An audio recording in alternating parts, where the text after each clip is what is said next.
Hi. Oh my gosh, I feel like I haven't been here in forever. It is Halloween, so happy Halloween. You'll get this later, so happy late Halloween. Anyway, welcome back to Allison Unfiltered. I have got something a little interesting to talk about today. I'm sure most of you saw where Matthew Perry died, and I'm just going to dive right into this, okay? Because I think there's so much more to talk about after I tell you this.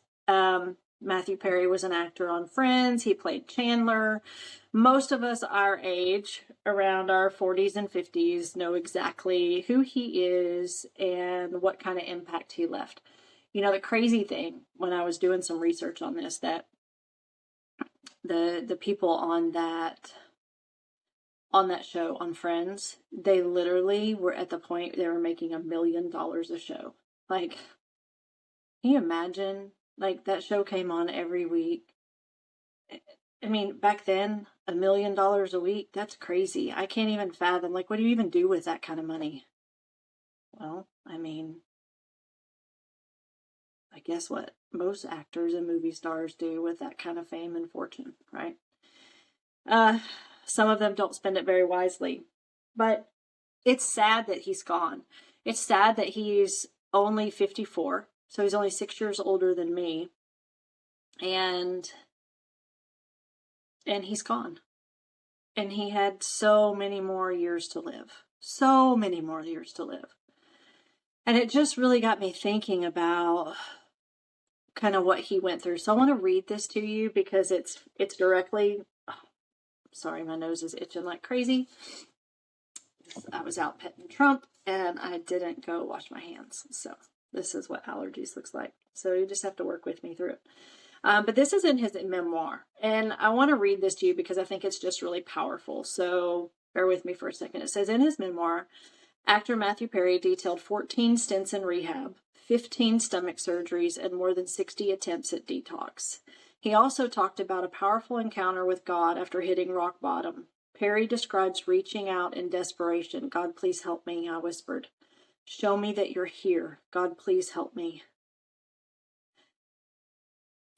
As I kneeled, the light slowly began to get bigger and bigger until it was so big that it encompassed the entire room. What was happening, and why was I starting to feel better?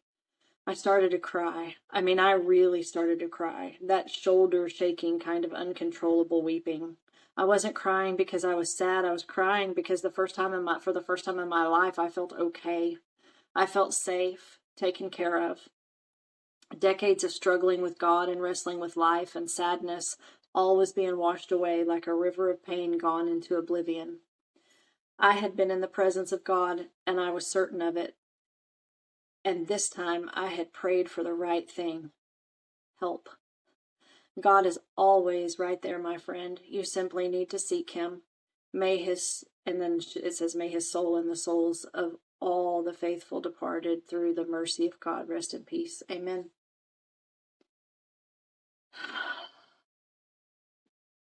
Man. 54 years old, died in his hot tub.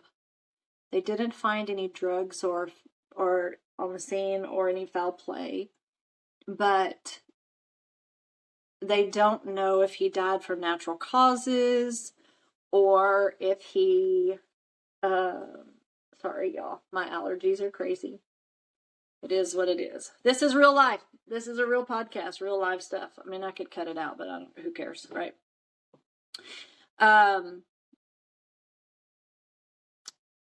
They don't know if it was natural causes. You know, he's had a lot of surgeries. He could have overheated. He could have had a heart attack. Like, because of everything that he's been through, there's so much that could have happened. 14 rehab attempts. 14. 60 detoxes. I don't know about you, but if you've ever been through a detox, which I have, oh my God, I went through a detox one time when I was smoking meth. Holy crap. I showed up at my friend's house and I knocked on her door, my friend Cricket, and I knocked on her door, and this is why I'm indebted to this woman for the rest of my life. And I just looked at her and I said, I need help. I didn't have a relationship with God at that time in my life, so I didn't know where else to go. Excuse me. I didn't know where else to go. So I'm standing at my friend's door and I'm like, I need help. And she didn't ask me questions. She just said, come in. And she put me in a room. She got me some food. She let me sleep. She helped me while I was detoxing. Oh, it was brutal. And do you know how I repaid her? When I felt better, I left her house and I went out and got high. But she saved my life that day, because I don't think that if I'd have gone to her for help, I think I probably would have overdosed that day. That's how bad it was. God, my family doesn't even know some of this stuff. Anyway, 60 detoxes. Detoxes are brutal. If you've ever been through one, I have a friend of mine, you've seen her on this podcast, Christy Wolbers, and she's actually a detox nurse. She travels the country and travels the world and goes and helps people private detox in their homes. Oh my gosh. And she said, she has repeat clients, like on a regular basis. It blows my mind.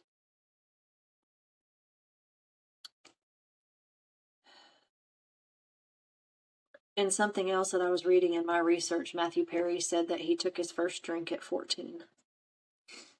And at 21, he realized what alcoholism was at 21 years old. Because he was experiencing it,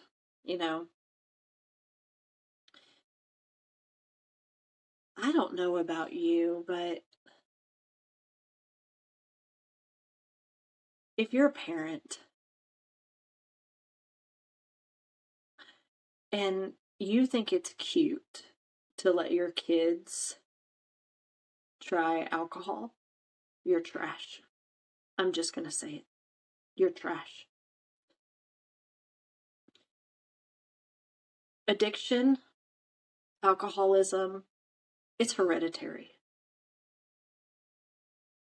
And if you're drinking to the point where you think it's okay to let your kid try some, you're probably an alcoholic. And what you don't realize is that you never know with addiction what your kid is going to get addicted to. And that was part of the education and the knowledge that we gave our kids, right? And I think maybe to the point where I overdid it a little bit, right? Because a few of my kids are really, really scared to take any kind of pain medication because they're scared to death that there'll be an addiction concern. And they have every right to be concerned about that. I mean, I was an addict. Their fathers were addicts. And it runs in our family. But it's what I taught them. Like, you don't know what your body's going to attach itself to. So the best thing to do is just not do anything, right? Well, that doesn't mean don't take a dang Tylenol, but my kids don't like taking medicine at all because they're scared of the addiction. Good. I'm glad they're scared of the addiction. They should be scared. They should be terrified of the addiction. So should you for your kids. I mean, I get it. We can't control them, right? Kids are going to do what they're going to do. And we talk to these kids in the juvenile detention center, and some of them, they're a product of their environment. But some of them aren't. Some of them just made a choice to do stupid things and to not listen and to do drugs. And they like the drugs better than listening to their parents. And anyway, I'm kind of getting off on a tangent, but let me circle back.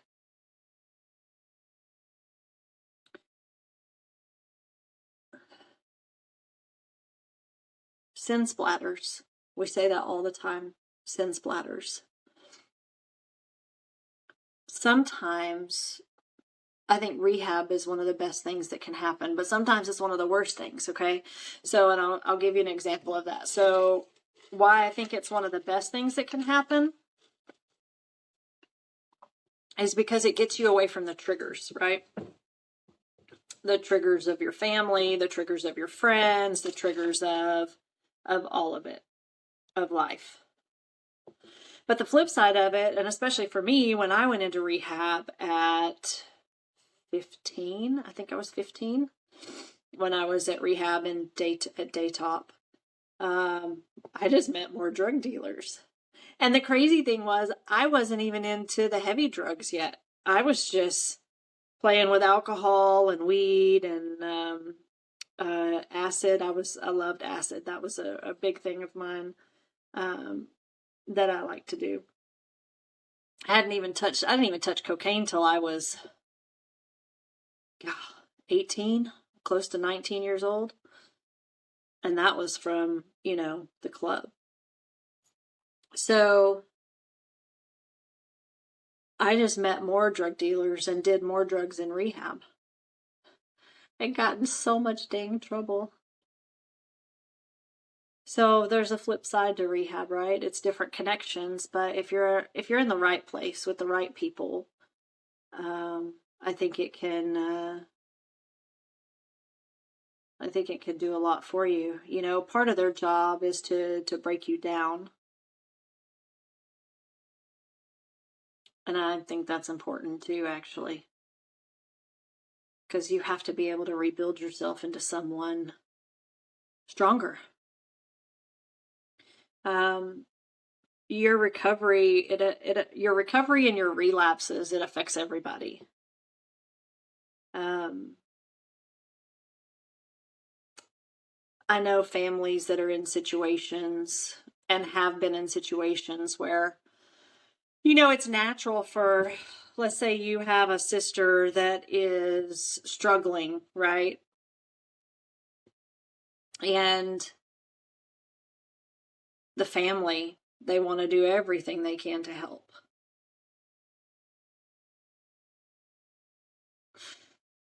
Sometimes when you're dealing with an addict and your family wants to offer advice and offer help, whether they've been through it or not, the helping isn't helping, y'all. You have to understand that an addict has to hit rock bottom. Didn't you hear what Matthew was talking about after hitting rock bottom?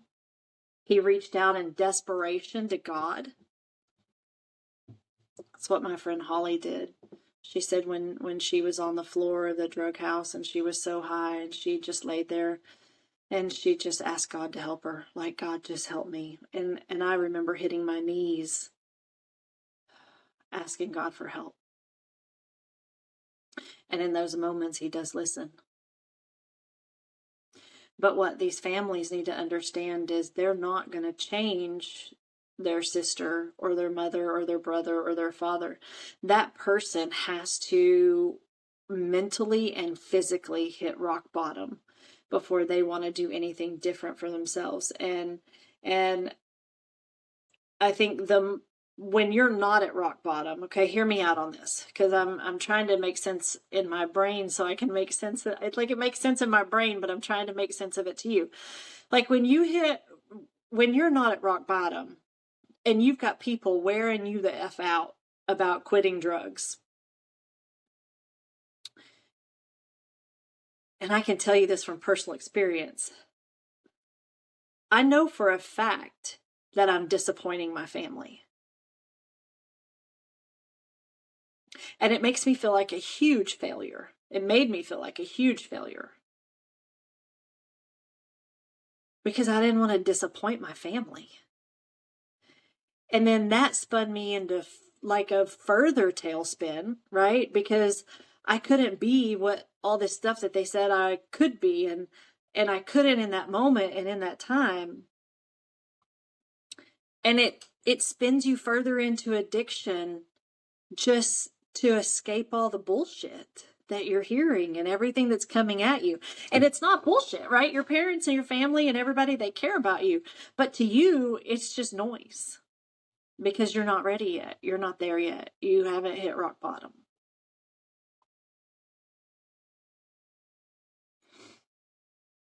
That's why sometimes I think that when you do hit rock bottom, you need to take yourself out of the situation. And you know, I say it all the time, if you can't change your friends, change your friends. Well, that counts as your family too, right? I mean,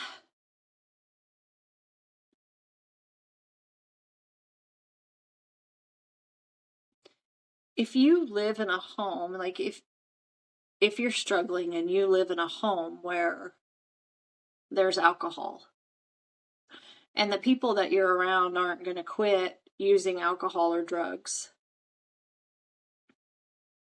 you can't continue to live there. You're never going to get clean. You're never going to fix anything. It's just going to be this perpetual cycle. You have to take yourself out of the situation. You have to take yourself away from it. And that's hard. That's really, really, really effing hard when that's your family, or when that's someone, your best friend, or someone you spend so much time with, or even your kid. You have to go, or they have to go. One of the two. You can't change your friends. Change your friends. Got to find new ones. Got to find new people to be around. You know, go to AA. I mean, yeah, you can find some more hookups and some more drugs there at AA, I'm sure. But you can also find family. Then there's so much out there. There's AA, Alcoholics Anonymous, NA, Narcotics Anonymous. There's CR, Celebrate Recovery. There's so much out there. I've been through AA. I've been through NA. The crazy thing is when I was, and this is going to kind of squirrel a second, but when I was in NA, I wasn't even an addict yet. When I was in NA, I was 15. I was in a psychiatric facility, and it was part of the program. I wasn't even an addict yet.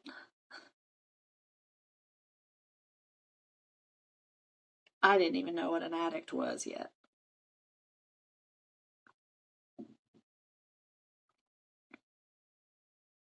I had some flashbacks the other day of I contacted a old boyfriend. It was his birthday. And there's no jealousy in my marriage, so my husband doesn't care if I contact an old boyfriend. Like, I know where I'm going to end up every night because we have a great marriage. And I would never do anything to jeopardize that, and he knows it. But he also knows that I remain friends because I do have such a loyal heart that I don't just cut people off unless they actually truly deserve it. So this guy, we always just remained friends. But when I was dating him, I was at the height of my addiction. And I don't even think he knew it. I don't even think I knew it. But I remember leaving his apartment one night and I was mad about something. And I pulled up, I think I told this in one of the other stories, but I pulled up to a stop sign and I was freebasing coke at that point. You know, your glass pipe with your Coke rock and lighting it underneath, you know.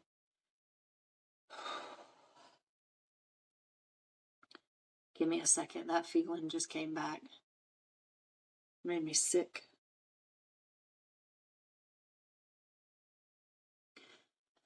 So, God, the anxiety that this creates talking about this, like I feel like I can't catch my breath and my heart's going at 90 miles an hour. When I was sitting at that stop sign, I wasn't paying attention to how much smoke I was taking in. And it was too much. And I literally felt my heart stop. It scared the shit out of me. And I like blew out the smoke as hard as I could and coughed. Like, I mean, and there was something in my head that said, you dumbass, you almost just died. Like, it was that scary of a moment, but it still wasn't scary enough to make me quit. I kept going. And I can imagine God, like, sitting up there just shaking his head like, I just tried to tell you. Why aren't you listening? And it took me longer. It took me, oh God. It took me another year. It took me another year to figure that out. At least. So sometimes I get lost in these memories, so sorry for the quiet, but it was at least a year after that before I lost Drake. And if you don't know that story, you need to definitely go back and watch a previous one where I was talking about it. Because the one that's titled, I think, My God Moment, because I'm not going to go into that today. That's a long story. Anyway, now that I have my breath back,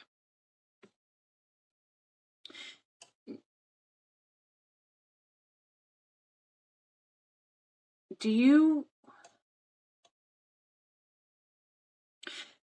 know how easily I could become an addict right now, today?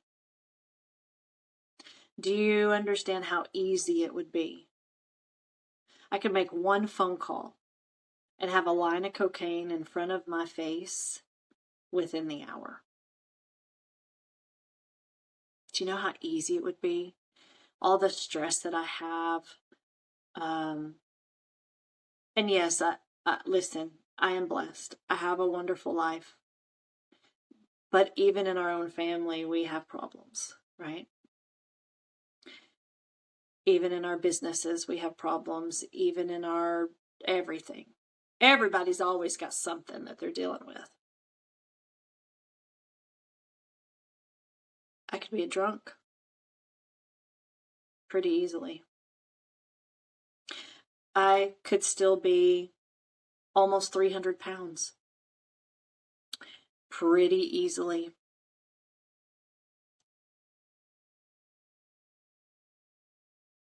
It's a choice.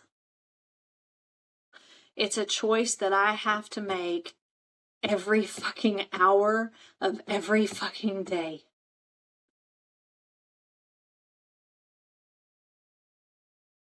And I lose more to the addiction of my work and food. Those are my fallouts, right? When I want to escape, I just dive into work. When I want to feel sorry for myself, I find food. Still a struggle. Every day. And I was talking to Holly about this a couple of weeks ago. Like, every day, every hour, every minute, it's a choice to stay clean. I have hydrocodone in my cabinet from a tooth thing.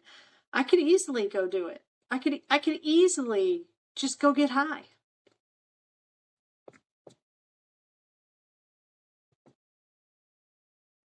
Some days are definitely harder than others. I didn't know this was going to hit me. And some days it would just be easier to just go get high and lose myself and escape.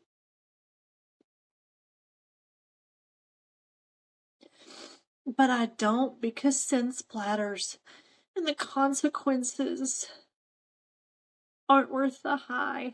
I know that. But man, it's still hard some days.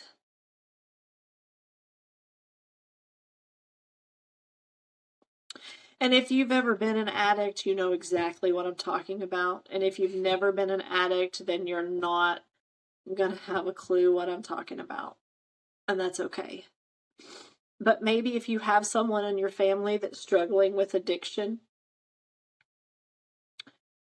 maybe you can understand from this point of view how hard it is.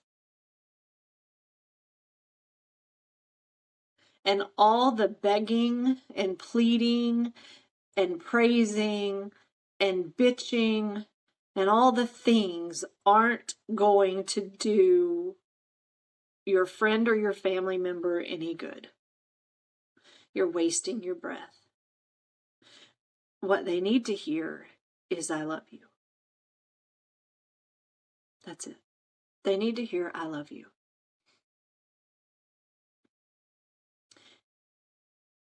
And they need to know that they're loved, because actions speak louder than words, right?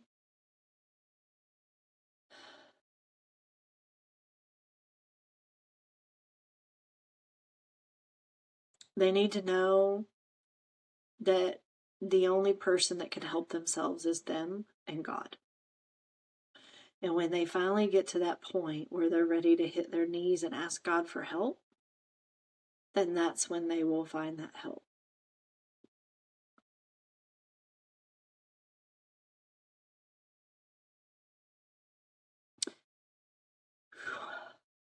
Oh, this was harder than I thought. It just brings up so many emotions.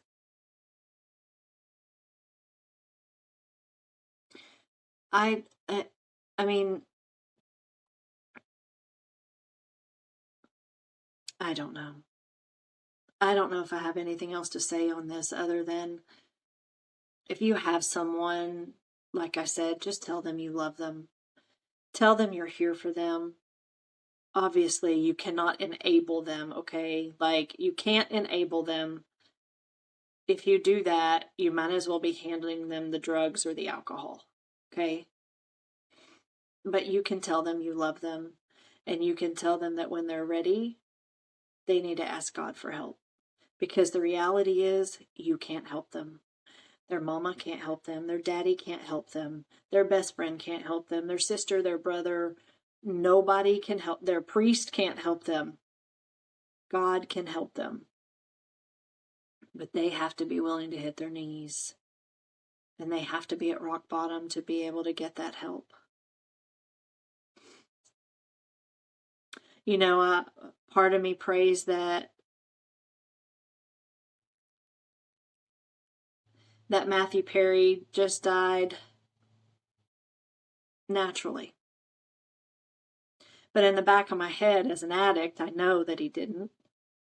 And I know they'll probably cover it up. And this is just me saying how I feel about it. I'm not trying to slander anyone. But they didn't find any drugs on the scene, right? But what was in his cabinet? What did he struggle with that day? What was in his medicine cabinet? Because even as an addict, you know, we have narcotics in our house. But I control myself with them. I rarely ever use them. Mostly because they make me a paranoid freak now. When I had my breast augmentation, after about day 3 on hydrocodone, Danny took it away from me because I was a paranoid freak. Same thing with my tummy tuck. I had like a nervous breakdown after they gave me... It's kind of off the subject, but they gave me Oxycontin, and he could only give it to me for 3... Or no, not... They didn't give me Oxy. Well, yeah, I guess it is kind of Oxy because it's like Percodan. So Vicodin makes me like extremely paranoid. Didn't used to, but in my older age it does. And so I asked him to give me like Percodan, Percocet, something like that. Well, turns out that's actually Oxy, which is why it works really well. So I had the Oxy for 3 days after a tummy tuck, and I'm talking about a full-blown tummy tuck. Cut your abdomen open so your ab muscles back together, cut from hip to hip. 3 days on pain medicine. And then he's like, yeah, I can't give you any more. And I'm like, oh my God, what am I going to do? Like, ice packs and ibuprofen can only do so much. So he gave me like 3 days worth of hydrocodone. And after the first day on it, I had like a literal breakdown because if you've never had a tummy tuck before, that's the most brutal freaking surgery I've ever been through in my entire life. Like, he had me wear this, God, this is going totally off subject, but I'm going to tell it real fast. He had me wear this binder, right? And I had to, before surgery, and I had to lay down on the bed and put it on. I had to wear it 2 weeks before surgery, put it on, and have Danny pull it as tight as he could. And that's how I had to walk around, like, because that's how you feel when you get out of that surgery. Like, you're so tight, everything's so sewn up and tight, and then everything's swollen from the surgery. Oh my God, it was freaking brutal. So I had like a panic attack. I couldn't breathe. I couldn't get out of my skin. I couldn't, like, Gage was 16 years old at the time and maybe 17, and watched me have a nervous breakdown. Like, I lost my shit. And Danny was like, give me the drugs. Like, you're not taking that shit anymore. So after 4 days of pain medicine, after a tummy tuck, so brutal, like, my surgeon did a great job. It looks great. I have a belly button now. Yes, to me it was worth it now, but not then. So after 4 days of pain meds, I got Tylenol and ibuprofen for the rest of the time. Woo, pretty brutal. Yeah, pretty major brutal. But, and I managed to, I think the fortunate thing when you're in those moments is that there's a purpose for the medication, right? There's a purpose for the high.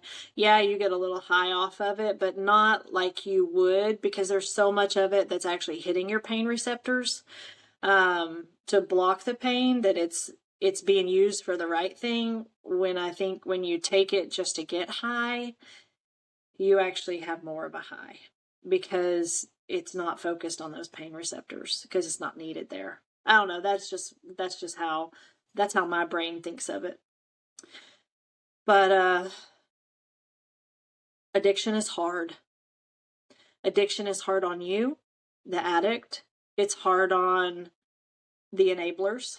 It's hard on the non-enablers. It's hard on everybody, and it sucks. I have a friend who helps people get into rehabs, even if they don't have money. So if you are in a situation like that and you need to reach out and you need help after listening to this, please reach out to me and I'll get you in touch with him. He's a great guy and he's doing great things, and he's been through rehab a whole bunch, and he is finally clean again, and he's been clean for a while, and it's really cool to watch his life turn around, and it's really cool to watch him have a relationship with his daughter, Matt Keegan. I'm talking about you. Super proud of you, my friend. Anyway, just don't forget, you can't change someone until they want to change. Doesn't matter how hard you try, doesn't matter how hard you love them, but remember that sometimes the harder you love them, the more you trigger them into spiraling and reaching for an escape. So your helping doesn't help. The only person that can help them is God and themselves.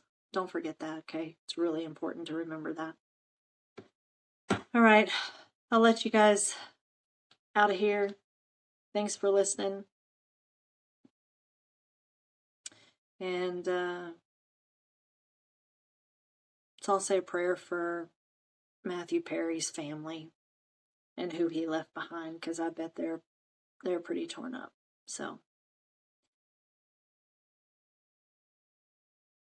on a lighter note, thank you.